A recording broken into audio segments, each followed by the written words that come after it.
The Bronx River is about 23 miles long, and it is the only portion of the river that runs throughout New York City.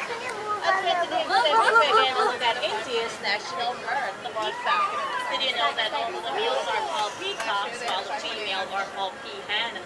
Peacocks, they display their beautiful back feathers during mating season to attract the peahens. Peacocks and peahens are free roamers here at the Bronx Zoo. They're allowed to visit any exhibit as they please. All the way to your left, the small animals with the white underbelly, they're black-buck antelopes. Black-buck antelopes are found mainly in India, but they're also found in some parts of Pakistan. So usually in this first exhibit, we usually have the axis and the Barasingha deer, but in the afternoon to find shade, they migrate to the northern side of the exhibit. So in about 6 minutes, we're going to be seeing the axis and the Barasingha deer. I'm cutting over the bit. No, I cannot because you're acting like a monkey. They're going to stop it and they're going to make you go sit with the police officer. The small shacks we're now passing, they represent an important conservation story about the Barasingha deer. In 1970, there were estimated to be only 66 of the Barasingha deer remaining in central India. But this population was saved by the cooperation of the local Indian community. Like the shacks you see here, there were many small farms using space in and around India's Kanha National Park. These people were coming into contact with the deer and the tigers that were also living there. Through cooperation with the Indian government, local communities agreed to relocate their villages. By moving, the farmers still had land to farm, but the tigers and their prey got more room to roam.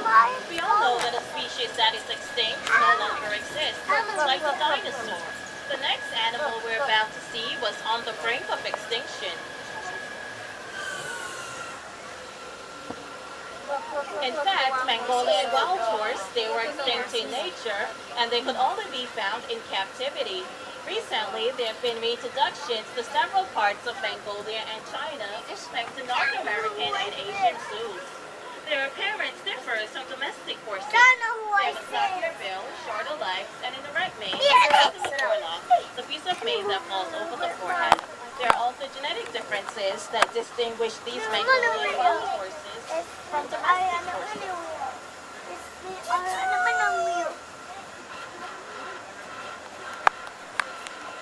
Captive breeding of Mongolian wild horses started with a group of 28 animals in 1901. The Bronx Zoo received its first Mongolian wild horses in 1902. Let's hear a little bit more about the history of the Mongolian wild horses.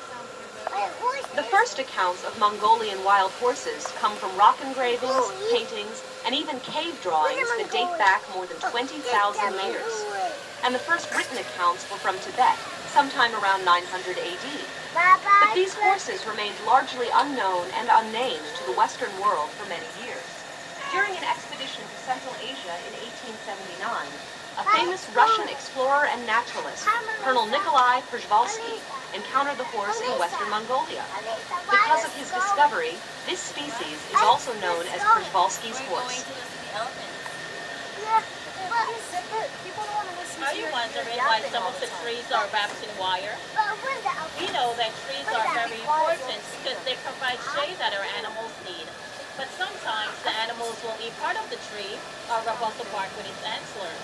If a tree loses its bark, it can die. So we make sure to protect our trees from the animals by using the wires. Unfortunately, it is usually not this easy to save a forest or a wild environment.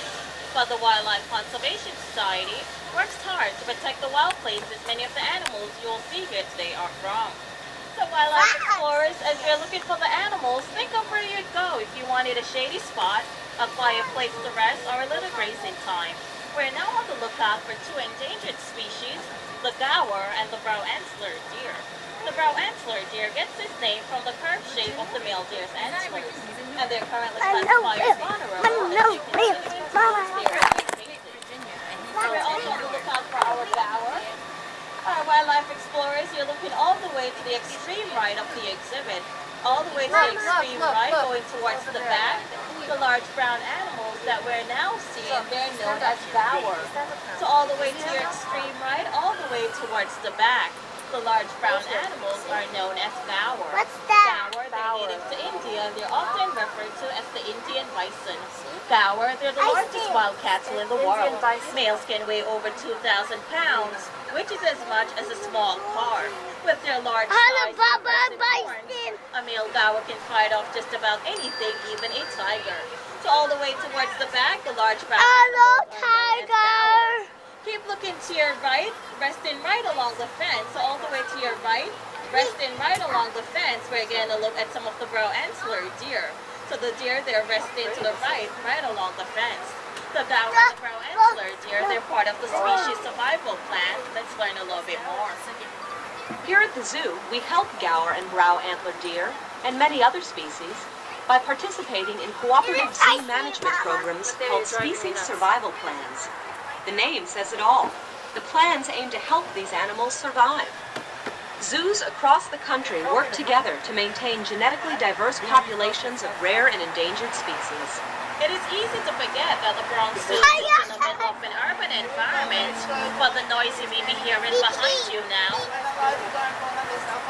Okay, the person is driving the the traffic train on is the in the BRONZ front. River If you're Parkway. standing up The being large fence crazy, direct she's in gonna front of us tell is you used to to get off. reduce the She's noise of over the there. city She's traffic. watching you. Alright, wildlife explorers, please remain seated. We're now on the lookout for a Siberian tiger. Siberian Tiger tiger. stripes provide excellent camouflage and they're often difficult to spot. They're so secretive that even professional researchers have trouble finding them. Tigers are I see one right there. and live Right alone there. in the wild. Tigers that eat a variety of wildlife explorers put us into the exhibit. You're looking to the left of the pond. We're going to look at our male Siberian tiger, Bashuda. So Bashuda is a perfect example of the species survival plan. He's the father of the Siberian cubs over on Tiger Wow, Mountain. So Melissa, Bashuda came amazing. to the BRONZ Zoo from the Milwaukee Zoo, but he's actually a large one from the Toronto see it? Zoo. So remember that tigers, they eat a variety of animals, but they prefer wild pigs and medium-sized deer. A tiger will usually gorge himself on cholesterol, as much as 40 pounds of meat in one sitting. After a meal of that size, the tiger won't usually eat again. She wanted to see it. for several days. So remember that tiger stripes are like fingerprints, and no two tigers have the same stripe pattern. All tigers are endangered. In 2006, WCS launched the Tigers Forever initiative with the ambitious goal of increasing the tigers population by over 50% in the next decade. Alright, so wildlife explorers, remember that if you'd like to see more tigers, you could always visit Tiger Mountain. Look, more animals coming. Where's them? Where are they? To your right on top of the hill, we're getting another look at our gaur. So the large brown animals that we saw earlier, remember that they're known as gaurs, they're native to India.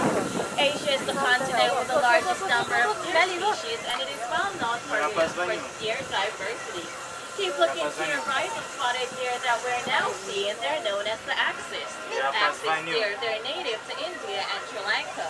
Most deer species start life with a spotted coat, but their spots fade as they mature. The axis deer, they keep their spots for their entire life. They have been on exhibit here at the BRONZ Zoo since 1899. Keep looking to your right, you'll notice some larger yellowish colored deer. The larger yellowish colored deer, they're known as the Barasingha. The Barasingha deer gets its name from the look of the male antlers. Barasingha means 12 signed in Hindi, and they're also referred to as the spongy. The antelope pig with uppercuts that erupts through the top of its snout and curve backwards towards its eyes. This pig is called the babarusa. Babarusa means pig deer in the Malay language, and they're found on the Indonesian island of Sulawesi. Alright, wildlife explorers, you're looking to your right, just past the bamboo stalk. So you're looking down, so keep looking to your right. When you have to look down right along the